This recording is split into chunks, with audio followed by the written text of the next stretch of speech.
Reliance credit India ലിമിറ്റഡിന്റെ പുതിയ corporate office കൊച്ചിയിൽ പ്രവർത്തനം തുടങ്ങി. കൊച്ചി റിനൈസൻസ് ഹോട്ടലിൽ നടന്ന പൊതുസമ്മേളനം Reliance brand ambassador Anoop Menon ഉദ്ഘാടനം ചെയ്തു. ഇടപാടുകാർക്ക് മികച്ച സേവനങ്ങൾ ലഭ്യമാക്കിക്കൊണ്ട് ഇന്ത്യയിൽ എല്ലായിടത്തും പ്രവർത്തനം വ്യാപിപ്പിക്കുകയാണ് റിലയൻസ് ക്രെഡിറ്റ്സ്. അടുത്ത സാമ്പത്തിക വർഷം 1000 കോടിയുടെ ബിസിനസ് കൈവരിക്കുകയാണ് ലക്ഷ്യമെന്ന് മാനേജിംഗ് ഡയറക്ടർ ജോസ് കുട്ടി സേവ്യർ പറഞ്ഞു. വളരുന്ന ഏത് സ്ഥാപനത്തിനും ഒരു മെട്രോ സിറ്റിയിൽ അതിൻ്റെ കോർപ്പറേറ്റ് ഓഫീസ് വരുമ്പോൾ കൂടുതൽ വിസിബിലിറ്റി കിട്ടുന്നു, കൂടുതൽ ആളുകളിലേക്ക് എത്തിക്കാൻ സാധിക്കുന്നു. അതുപോലെ നല്ല റിസോഴ്സുകൾ കൂടുതൽ കിട്ടുന്ന ഒരവസ്ഥ നമുക്കിപ്പോഴും ഒരു മെട്രോ സിറ്റിയിലേക്ക് കടക്കുമ്പോൾ മാത്രമാണ്. തീർച്ചയായിട്ടും അതിന് ഏറ്റവും നല്ല സ്ഥലം കൊച്ചി തന്നെയാണ്.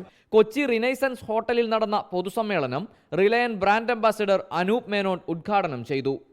ഒരു പ്രോഡക്റ്റിൻ്റെ അല്ലെങ്കിൽ ഒരു സ്ഥാപനത്തിൻ്റെ സസ്റ്റൈനബിലിറ്റി മെയിൻറ്റെയിൻ ചെയ്യുക എന്നുള്ള ഇവരുടെ ഒരു കോർപ്പറേറ്റ് ലോഗോ അല്ലെങ്കിൽ കോർപ്പറേറ്റ് മോട്ടോ വെച്ചിട്ടാണ് അവരിത്രയും താമസിച്ചത് കൊച്ചിയിലെത്താൻ. But finally it is here. So happy to be part of this Reliance credits group. 35 വർഷം പിന്നിടുന്ന റിലയൻസിന് കേരളത്തിനു പുറമെ തമിഴ്നാട്, കർണാടക, തെലങ്കാന സംസ്ഥാനങ്ങളിലായി 150ഓളം ശാഖകളുണ്ട്.